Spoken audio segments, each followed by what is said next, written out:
अफसोस के साथ कहना पड़ता है कि ये हुकूमत फैक्ट्स पे बात नहीं करता, हकीकत पे बात नहीं करता और आज पे बात नहीं करता।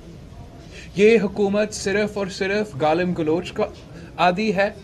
ये हुकूमत सिर्फ और सिर्फ माजी की बात करता है। आप जो हमेशा माजी की बात करते हो, आपका अपना स्टेट बैंक कह रहा है कि जो कर्ज ये पिछले 15 महीना में लिया गया, बाजी में पिछले जितने भी हुकूमत रहे हैं, अगर आप उन सब को मिला भी दे, इन्होंने इतना कर्ज नहीं लिया, इतना कर्ज एक साल में नहीं लिया। ये आपका अपना स्टेट बैंक कह रहा है। इस पे आपका क्या जवाब है? हमने क्या पूछा? हमने पूछा कि आपके अपना एफपीआर कह रहा है, आपका अपना एफपीआर कह रहा है कि आपके अपने जो टैक्स टारगेट्स हैं उनमें अब 400 अरब से आपका शॉर्टफॉल है। आपका उस पे क्या जवाब है? और जवाब में क्या मिला? गालम गलोच। जवाब में क्या मिला? कि आप जरदारी का बेटा। जवाब में क्या मिला?